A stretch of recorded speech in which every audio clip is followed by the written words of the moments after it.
Hello guys welcome back to my YouTube channel. So आज हम redox reaction के आगे स्टडी करेंगे जो हमने पिछले लेक्चर में देखा था। रेडॉक्स रिएक्शन के बारे में हमने स्टडी की थी। आज हम कुछ एक्सेप्शनल केस को आगे की तरफ देखते हैं, ठीक है। कुछ एक्सेप्शनल केस थे जो हमें इस लेक्चर के अंदर कंप्लीट करना है। तो चलिए शुरू करते हैं, शुरुआत करते हैं लेक्चर से, ठीक है।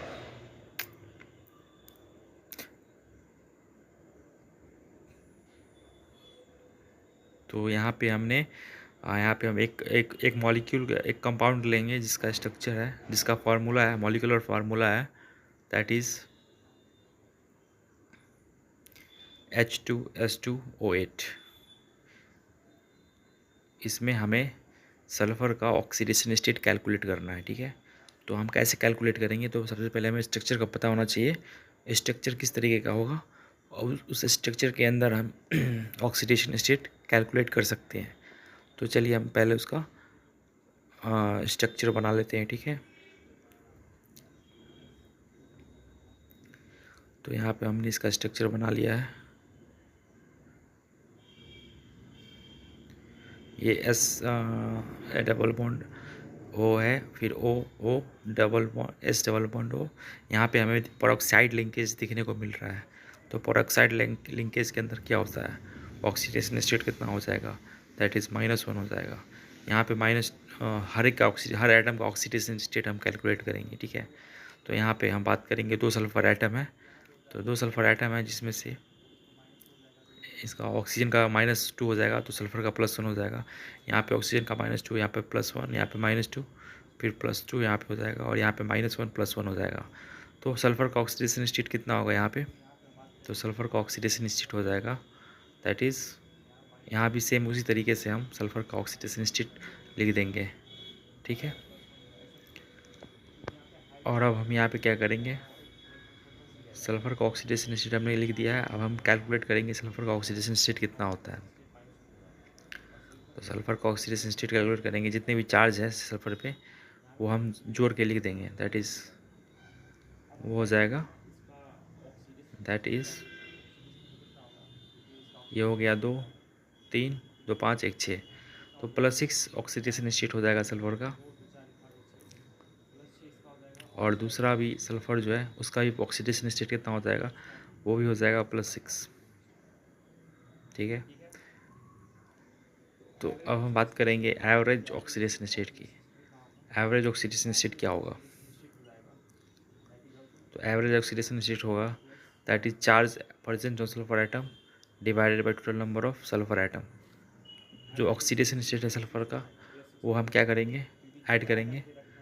Oxidation state of sulphur atom में हमने 2 ऑक्सीडेशन स्टेट यहाँ पे 6 दिया है और दोनों में एक भी 6 है, एक पे भी 6 है, और divide by number of sulphur atom that is 2, तो 6 हो जाएगा। इसका ऑपरेशन ऑक्सीडेशन नंबर कितना हो जाएगा, दैट इज़ 6, ठीक है।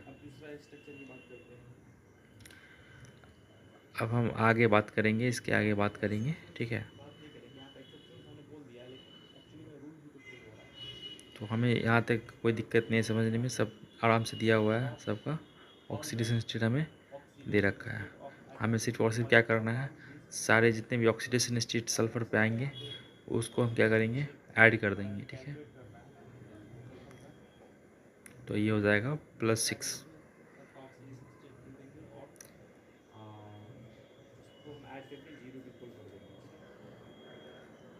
अब हम क्या करते हैं, इसको इरेज कर देते हैं।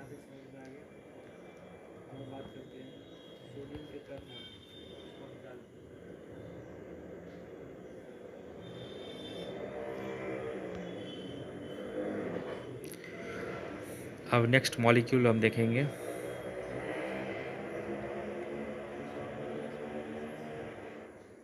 नेक्स्ट है Na2S4O। इसको हम बोलते हैं O6, Na2S4O6। इसको हम बोलते हैं सोडियम टेट्राथायोनेट। ये जो कंपाउंड है इसका नाम हो जाएगा सोडियम टेट्राथायोनेट। अब हम इसकी स्ट्रक्चर की बात करेंगे और फिर हम ऑक्सीडेशन स्टेट कैलकुलेट करना सीखेंगे, ठीक है। हमें सल्फ़र का ऑक्सीडेशन स्टेट कितना होगा वो आज हम स्ट्रक्चर के माध्यम से सीख सकते हैं, जान सकते हैं कितना होगा उसका ऑक्सीडेशन स्टेट। तो पहले हम इसका स्ट्रक्चर बना लेते हैं। दैट इज सल्फर पे दे रखा है double bond oxygen, double bond oxygen, फिर सिंगल बॉन्ड हो Na, फिर फिर सल्फर सल्फर सल्फर का बॉन्ड दे रखा है, फिर double bond ONA, single bond ONA और डबल बॉन्ड O दे रखा है। ठीक है, हमें सल्फर का ऑक्सीडेशन स्टेट कैलकुलेट करना है। तो यहाँ पे हो जाएगा सल्फर का ऑक्सीडेशन स्टेट हो जाएगा, एक का हो जाएगा -2, ऑक्सीजन पे -2, सल्फर पे +1 हो जाएगा, सोडियम पे -2, सल्फर पे +1, ऑक्सीजन पे -2, सल्फर पे +2। यहाँ पे 0 हो जाएगा ऑक्सीडेशन स्टेट, क्योंकि जो एटम है वो क्या होगा, सल्फर के एटम है जो आपस में बॉन्डेड है, तो ऑक्सीडेशन स्टेट 0 होगा। अब सल्फर के ऑक्सीडेशन स्टेट को अगर ऐड करें तो वो हो जाएगा +5, और इसका भी +5 हो जाएगा। ठीक है, तो एवरेज ऑक्सीडेशन नंबर की बात करेंगे तो एवरेज ऑक्सीडेशन नंबर कितना हो जाएगा, that is sum of oxidation number of all sulphur atom divided by total number of sulphur atom, that is 10/4, और इसको हम 5/2 भी बोल सकते हैं। ठीक है, तो ये एवरेज ऑक्सीडेशन नंबर आ गया सल्फर का। ठीक है,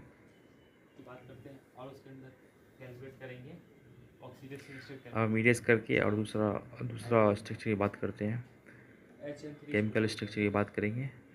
पहले हम केमिकल फार्मूला बनाते हैं HN3, इसको हम बोलते हैं हाइड्राजोइक एसिड बोलते हैं, HN3 इसका स्ट्रक्चर बनाएंगे पहले, और उसका ऑक्सीडेशन स्टेट नाइट्रोजन का कैलकुलेट करेंगे। ठीक है, तो यहाँ पे N डबल बॉन्ड N, फिर सिंगल बॉन्ड N, फिर सिंगल बॉन्ड हो गया N, और H हो जाएगा, सिंगल बॉन्ड H। तो यहाँ पे नाइट्रोजन पे +1 हो जाएगा और -1 हो जाएगा, और हाइड्रोजन पे +1 हो जाएगा, और दो नाइट्रोजन पे 0 हो जाएगा। तो एवरेज ऑक्सीडेशन नंबर की बात करेंगे, that is charge percent on nitrogen atom, that is -1 + 0 divide by total number of nitrogen item, that is 3। तो इसका एवरेज ऑक्सीडेशन नंबर कितना हो जाएगा, दैट इज -1/3। ठीक है, हम इसको मेरेज कर दिया हमने, और दूसरा एग्जांपल देखते हैं। दूसरा है ब्लीचिंग पाउडर, जिसको हम बोलते हैं कैल्शियम CaSOCl2, इसको ब्लीचिंग पाउडर ही बोला जाता है। तो ये क्या चीज़ से मिलकर बना है ब्लीचिंग पाउडर, उसकी हम पहले बात करते हैं। तो पहले ये मिलकर बने होते हैं कैल्शियम से, Ca+2 होता है चार्ज, फिर ऑक्सीजन के पे -2 चार्ज होता है, ऑक्सीजन पे नहीं, क्लोरीन पे -1 होता है, और OCl पे -1 होता है चार्ज। OCl के टोटल पावर पर -1 चार्ज होता है। ठीक है, तो अब यहाँ पे हम ऑक्सीडेशन स्टेट कैलकुलेट करेंगे क्लोरीन का। कैल्शियम का ऑक्सीडेशन स्टेट हमें दे रखा है, दैट इज +2, कैल्शियम का +2 हो जाएगा। ठीक है, क्लोरीन का हम देखते हैं, तो यहाँ पे क्लोरीन एक -1 में दे रखा है, और दूसरा क्लोरीन जो है वो ब्रैकेट के अंदर है। तो हमें ऑक्सीडेशन स्टेट करना है, क्लोरीन का कैलकुलेट करना है, तो दैट इज -2 + 6 = -1। मैंने ऑक्सीजन का -2 ले रखा है, क्लोरीन का x मान लिया, और इज इक्वल टू -1। तो हम कैलकुलेट करेंगे तो x इज इक्वल टू +1 हो जाएगा ऑक्सीडेशन स्टेट। ठीक है, तो हम बोल सकते हैं कि क्लोरीन एटम में, इस ब्लीचिंग पाउडर के अंदर जो क्लोरीन एटम है, एक का ऑक्सीडेशन स्टेट -1 है, और दूसरे का ऑक्सीडेशन स्टेट कितना है, +1 है। ठीक है, अब हम दूसरा एग्जाम्पल की बात करेंगे, दैट इज Fe3O4। Fe3O4 क्या चीज़ से मिलकर बने हैं, दैट इज FeO + Fe2O3 से मिलकर बने हैं। ठीक है, तो अब हम यहाँ क्या करेंगे, कैलकुलेट करेंगे Fe3O4 में Fe का एक Fe जो है उसका ऑक्सीडेशन स्टेट हो जाएगा +2, दूसरे का हमें कैलकुलेट करना है, तो ये हो जाएगा 2x माइनस प्लस -2 × 3 = 0। ये हो जाएगा 2x = -6 + 6 हो जाएगा, यहाँ पे x = +3 हो जाएगा। तो एक आयरन एटम के ऊपर +2 ऑक्सीडेशन स्टेट है, और दूसरे आयरन के ऊपर कितना है, +3 का ऑक्सीडेशन स्टेट होगा। ठीक है, उनका ऑक्सीडेशन तो हमने यहाँ पे +3 हो जाएगा। अच्छी तरीके से समझ लिया इसे। हमें दिख रहा है इस तरीके से +3। अगर हम एवरेज तो यहाँ ऑक्सीडेशन पे Fe2O3 में ऑक्सीडेशन स्टेट Fe का हो जाएगा +3। एवरेज ऑक्सीडेशन नंबर की बात करेंगे, तो एवरेज ऑक्सीडेशन नंबर हो जाएगा, दैट इज +2 +3 +3। जितने भी आयरन के एटम्स हैं उन पे जो चार्ज होगा वो हो जाएगा 2 + 3 + 3 divided by total number of atoms, तो दैट इज 3 हो जाएगा, that is equal to 8/3। Average oxidation number होगा कुछ क्वेश्चंस आयरन का, देखेंगे दैट और इज सॉल्व करेंगे 8/3। इसे हम। ठीक है, तो इसको भी हमने इरेज कर लिया है। अब हम नेक्स्ट देखेंगे, नेक्स्ट हम देखने जाएंगे एक जैसे दे रखा है। नेक्स्ट है यहाँ पे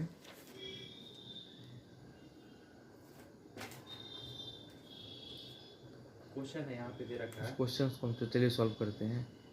क्वेश्चंस दे रखा है हमें, क्वेश्चन हमें दे रखा है। क्वेश्चन है, सो क्वेश्चन है विच ऑफ द फॉलोइंग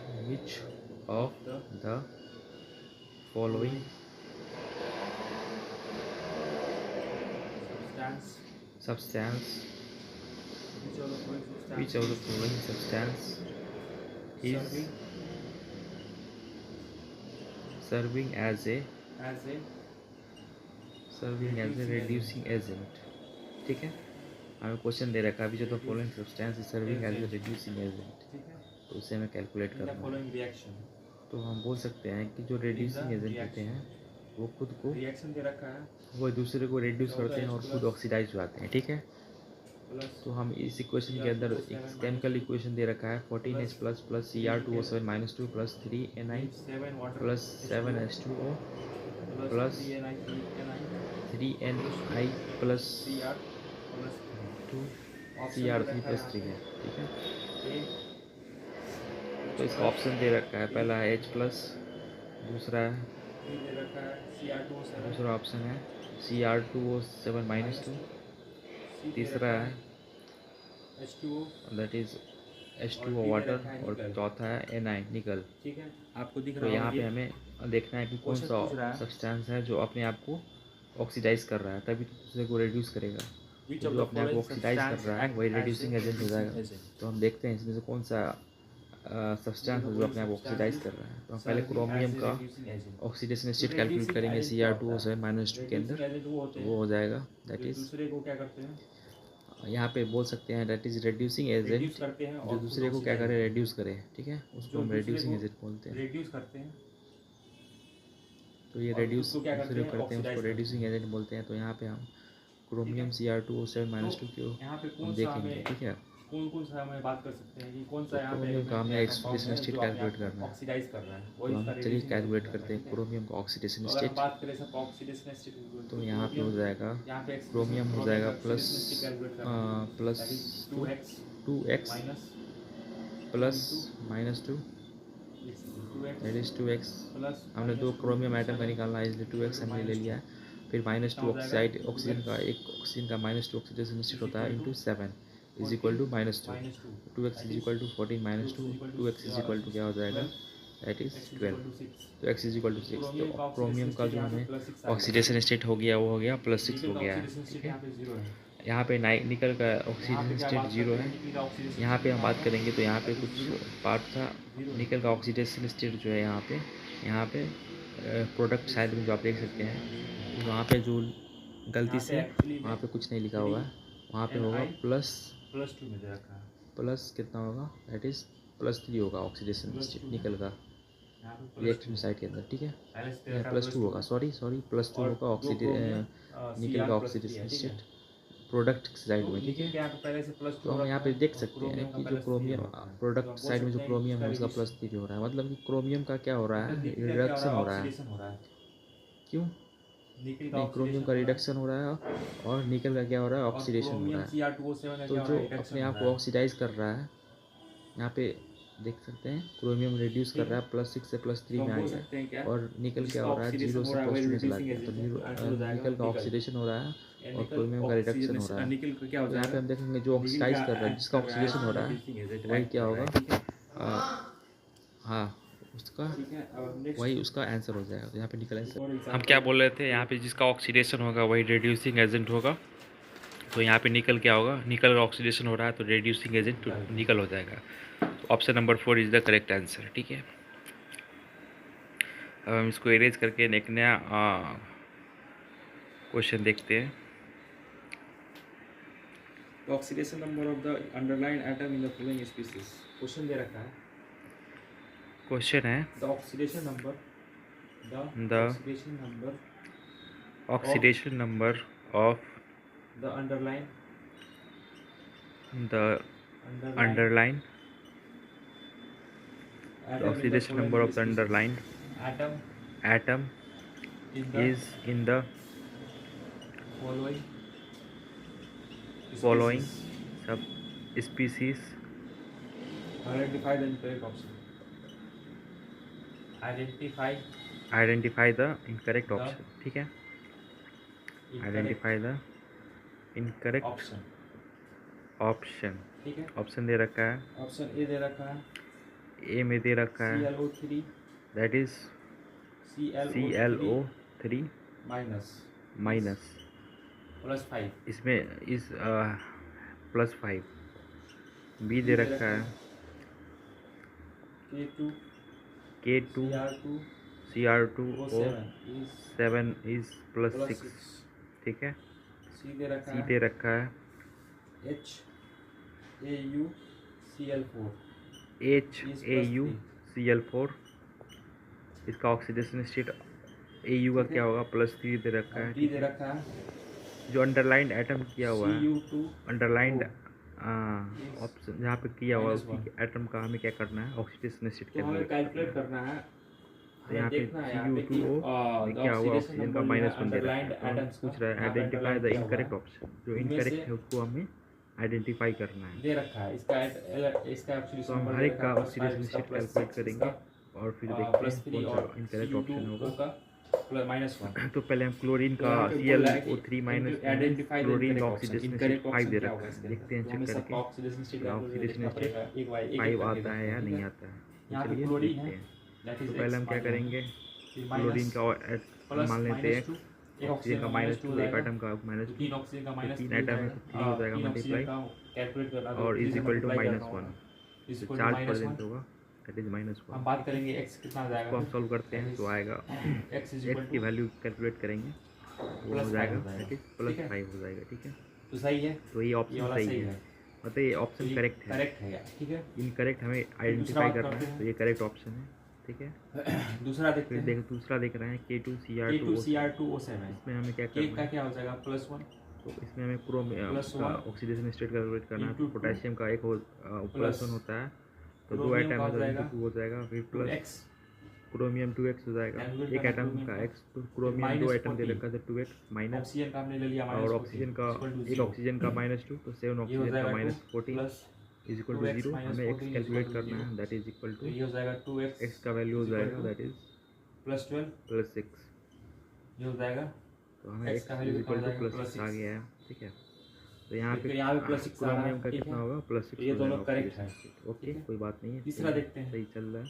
ये भी करेक्ट x का हो ऑप्शन जाएगा है, +1. इनकरेक्ट हमें आइडेंटिफाई करना है. तीसरा यहाँ पे देखते हैं AU x का का निकालना +1 हो है. जाएगा x हो जाएगा AU और AU का x मान लेते हैं प्लस क्लोरीन का एक क्लोरीन का -4 -4 आइटम इंटू 4 हो जाएगा दैट इज -4. देते हैं. अब हमें ये हो क्या जाएगा कैलकुलेट करना है, x का वैल्यू कैलकुलेट 1 करना है that plus is x is equal to हो जाएगा. 4 0 दैट इज x कितना हो जाएगा +4 -1 3. तो AU का तो यहाँ पे ऑक्सीडेशन स्टेट कितना हो जाएगा, AU का +3 हो गया. ये भी करेक्ट है. तो जो बचा हुआ है वो ये इनकरेक्ट भी हो सही जाएगा. है. अब लास्ट ये ऑप्शन incorrect बचा है हो वो जाएगा. वही गलत हो सकता है. इसका इनकरेक्ट कैसे होगा, यहाँ पे कैसे ऑक्सीजन का गलत हो रहा है? ऑक्सीडेशन कैलकुलेट करने के लिए बोला है. ठीक है, CU2O है तो कॉपर का कितना होता है, ऑक्सीडेशन स्टेट कैलकुलेट कर रहे हैं. ठीक है, तो चलिए देखते हैं कॉपर का क्या होगा यहाँ पे दैट इज कैसे हम कैलकुलेट करेंगे. तो ऑक्सीडेशन +1 हो जाएगा और 2 +1 कॉपर का हो जाएगा इंटू 2 हो जाएगा plus x is equal to 0. ठीक है, तो ये हो जाएगा x इज इक्वल टू -2 हो जाएगा. यहाँ पे शायद लिख नहीं रहा है, इसको यहाँ मिटा देते हैं. ठीक है, तो चलिए यहाँ पे हम शुरू करते हैं ऑक्सीडेशन स्टेट कैलकुलेट चलो, करना. यहाँ पे लिख नहीं रहा होगा इसलिए यहाँ पे कर देते हैं. तो CU2O है, इसका ऑक्सीडेशन स्टेट हमें कैलकुलेट करना है ऑक्सीजन का. तो यहाँ पे हम बोल सकते हैं कॉपर का हो जाएगा +1. यहाँ पे CU2O और है, बता रहा है कि इसका जो कॉपर का हो जाएगा +1. -1 होगा. ठीक है, ऑक्सीडेशन स्टेट कितना है -1. CU2 का ऑक्सीडेशन स्टेट कितना दे रखा है, क्या -1. गलत है इसके अंदर, तो कॉपर का हमने पहले मान लेता हूँ, कितना होता है +1 होता है. कॉपर है इसका हो जाएगा +1 into plus 2 minus plus x is equal to zero, -2। X is equal to -2 हो जाएगा। ऑक्सीजन का ऑक्सीडेशन स्टेट कितना हो जाएगा, दैट इज़ -2 हो जाएगा, ठीक है। तो कॉपर का हो जाएगा -2 हो जाएगा तो ऑक्सीजन का। यहाँ पे -2 हो गया ऑक्सीडेशन और स्टेट। कॉपर का +2 भी होता है, ठीक है। तो कॉपर की +2 करेंगे वैलेंसी की अगर ये हम बात करें तो +2 कॉपर +2 हो जाएगा ऑक्सीडेशन स्टेट के अंदर भी +2 अपना इंटू 2 आपको करेंगे दिखाता है दैट इज +2 ऑक्सीडेशन स्टेट, ठीक है। +x इज इक्वल लेकिन टू हम 0। जब कॉपर का ऑक्सीजन ऑक्सीडेशन का भी स्टेट +2 -2 लेके लिया चलते जा हैं सकता है, ठीक है। तो ऑक्सीजन का ऑक्सीजन जो जो है ऑक्सीडेशन अगर स्टेट हम आएगा दैट क्लोरीन की इज़ बात करें -4 आ जाएगा, दैट इज़ इम्पॉसिबल। तो हम Cu का ऑक्सीजन बात कॉपर करें का +1 Cu का ऑक्सीडेशन +2 स्टेट ही ऑक्सीडेशन स्टेट लेते हैं लेकर तो आगे क्या हो चलेंगे, जाएगा ठीक है। -4 हो -2 जाएगा +2 एक्स ऑक्सीडेशन का स्टेट लेके -4। चलेंगे तो ऐसा गलत हो जाएगा, पॉसिबल ये नहीं नहीं है होगा ऑक्सीजन के ऑप्शन। अंदर ऑक्सीजन का -4 ऑक्सीडेशन -4 स्टेट पॉसिबल पॉसिबल ही ही नहीं नहीं है, है, ठीक है। ठीक है। तो हम तो बात कर सकते ऑप्शन हैं नंबर डी ऑप्शन नंबर क्या हो डी जो गया, है इनकरेक्ट हो गया। वो क्या होगा, तो राइट ऑप्शन हो जाएगा, तो ठीक है। आज भर के लिए इतना ही रखते हैं। उम्मीद करते हैं सो आपको मेरा लेक्चर समझ में आ रहा होगा, ठीक है। उम्मीद करते और हैं आप आपको यहाँ सबको तक समझ में आया दिल होगा से धन्यवाद। आप लोग मेरा क्वेश्चन। लेक्चर अगर देखते हैं तो सो लाइक कीजिए, सब्सक्राइब कर दीजिए, कमेंट कर दीजिए, ठीक है। तो थैंक्स फॉर वाचिंग। ये बहुत ही आप लोग ये कंसेप्चुअल नीट के लिए भी टॉपिक है, नीट में ऑक्सीडेशन और रिडक्शन नीट के रिएक्शन लिए का, भी रेडॉक्स इम्पोर्टेंट है रिएक्शन ये का, ठीक है। टॉपिक, ठीक है। तो यहाँ पे सो हम thanks for watching, have a chapter nice को डे। फिर मिलते हैं, शायद टॉपिक को ओके क्लोज बाय, करते जय हैं। हिंद, जय भारत। अब अगले लेक्चर के अंदर कुछ नया चीज़ बात करेंगे। Thanks for watching, have a nice day, okay.